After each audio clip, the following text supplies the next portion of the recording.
Good morning, class.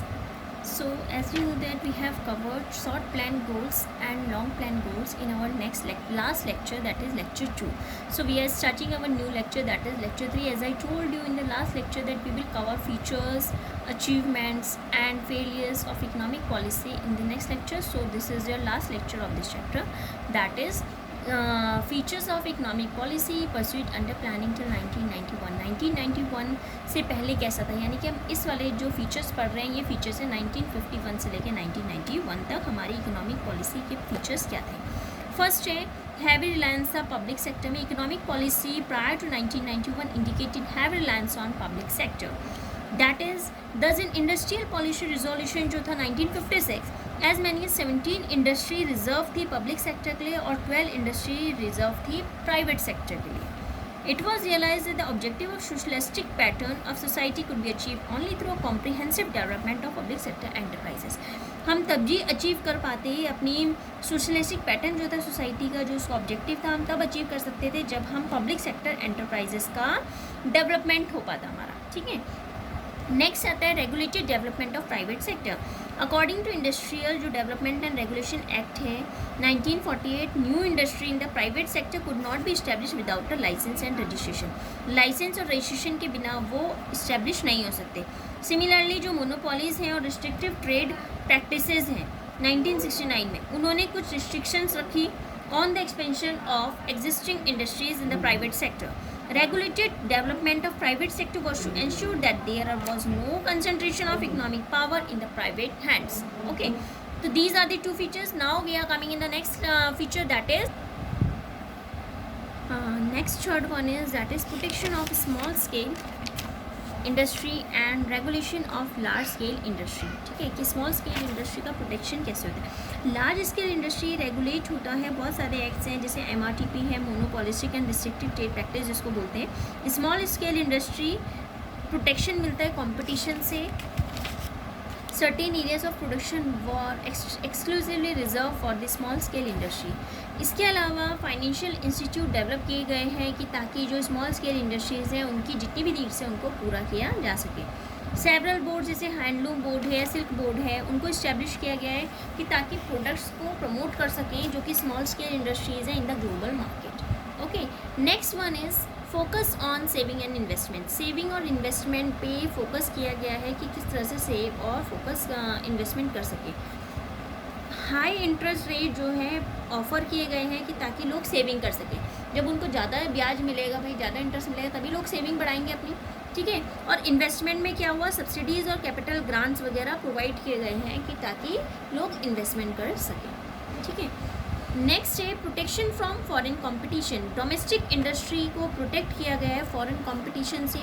High import duties and quantitative restrictions जो है imports पे लगाए गए हैं कि ताकि इंपोर्ट्स बाहर से सामान कम से कम मंगाया जाए. ठीक है. इसके बाद हमारा नेक्स्ट आता है that is achievements of planning and there are so many और that is there are almost 9 and 2 or 10 points you can write in the features of economic policy, that is focus on import substitution, restriction on foreign capital, centralized planning, but I have explained you only 5 points. Okay, yes. Now achievements of planning, that is success of planning, you can see. So first है increase in national income. Increase in national income indicates economic growth. In this context, following observations need to be noted that during the period prior to planning, national income of India increased at the rate of just 0.5% per annum. Indian economy was therefore a stagnant economy. Okay, उस time पे Indian economy stagnant economy थी. Increase in national income during first plan was 4.6% against the target of 2.1%. Target कितना था, 2.1% का था, लेकिन हमारा जो अचीव हुआ है वो 4.6% हुआ during the first planning. Second plan और 10th प्लान के बीच में जो टारगेट था उसको रेज करना था 5% से. ठीक है. और जो हमारा लेकिन जो ये अचीव हुआ ये हुआ हमारा 5th और 10th प्लान के बीच में. और प्लान टारगेट क्या था हमारा कि सेकेंड प्लान से 10th प्लान के बीच में ये अचीव हो जाए. इसके बाद तो हम ये बोल सकते हैं कि during most of the plans we have to achieve the targeted rate of growth yet a deadlock was broken. जो हमने इकोनॉमिक स्टेग्नेशन बना रखी थी वो हमारी टूट गई। जितना हमने टारगेट कर रखा था वो कोई भी सक्सेस नहीं हुआ। सक्सेस जैसे कि हमने एक में बात करी कि 2.1% था, लेकिन हमारा अचीव कितना हुआ 4.6%। हमने टारगेट कर रखा था कि हमें सेकंड प्लान से 10 प्लान के बीच में वो करना अचीव, लेकिन हमारा कब हुआ वो अचीव, सेकंड प्लान से नहीं हुआ, 5th प्लान से अचीव हुआ। ठीक है, इसके बाद हमारा नेक्स्ट आता है increase in per capita income. Over time per capita income has recorded a significant rise.